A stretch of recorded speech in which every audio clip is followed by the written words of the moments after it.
Malala niyo po na sinabi ko na i-share ko sa inyo yung video ni Mima na isang dating DDS na pinagtatanggol niya sa Atty. Lenny. Hindi po pala siya masyadong nagsalita dun sa video, pero makikita po natin dito sa caption niya dito sa binahagi ng video na ito.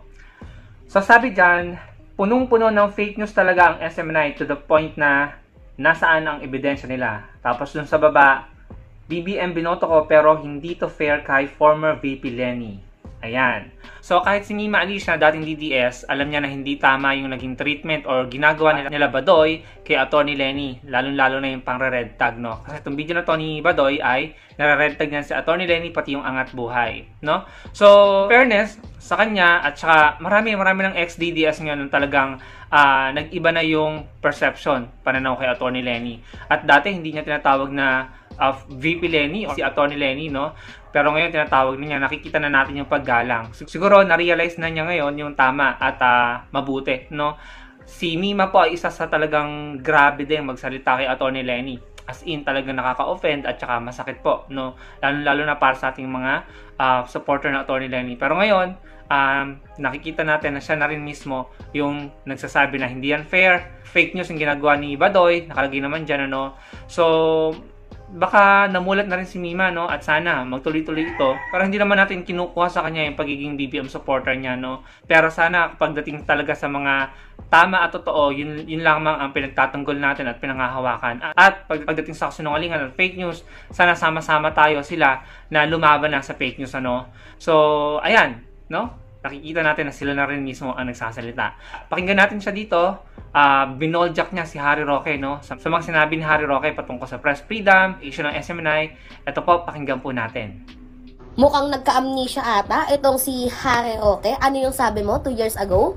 Sabi mo dyan, no, you cannot blame Congress for not renewing the franchise of ABS-CBN because that is one of their powers. So, sa nangyayari din ho dito sa SMNI, huwag mo din hong pigilan ang legislative franchise, ang Committee on Legislative Franchise ho, na gawin ang kanilang trabaho because sabi mo nga that is one of their power. So, hindi mo din masisisi ang Congress kung pinapaimbestigahan kayo kasi napakadaming violation ang nilabag nitong SMNI. Grabe naman itong si Harry Roque, pag pabor sa kanila, talaga namang gorang-gora siya. Pero pag hindi pabor sa kanila, ang daming kuda. At ito pa guys yung sabi niya, isa sa nakakatawang nabasa ko ngayong araw. Papakita ko sa inyo guys. Bakit ang tahimik ng media? Harry Roque dismayed by lack of support for SMNI. Kasi sabi ni Harry Roque, meron daw banta sa malayang pamamahayag. Uulitin ko lang sa iyo, Harry Roque, press freedom is not a freedom to tell lies to the public. Hindi ho deserve ng sambayan ng Pilipino na makarinig ng fake news galing ho sa mga TV network station.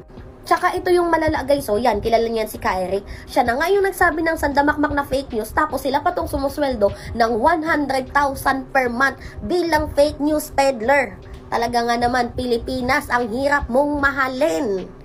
So, going back dito tayo kay Harry Roque, kung ano yung ginawa nyo sa kapwa nyo, siya rin ang babalik sa inyo. Napaka-hipokrito mo, butanding. Yun lang guys, ingat. So yun, no? Rinig naman natin. Parang naging tunog kakamping siya doon na nung sinabi niya na Pilipinas, napakahirap mong mahalin, ano? Non-verbatim, pero yun po yung natandaan ko. So, parang naririnig ko lang yun sa mga kakamping, no?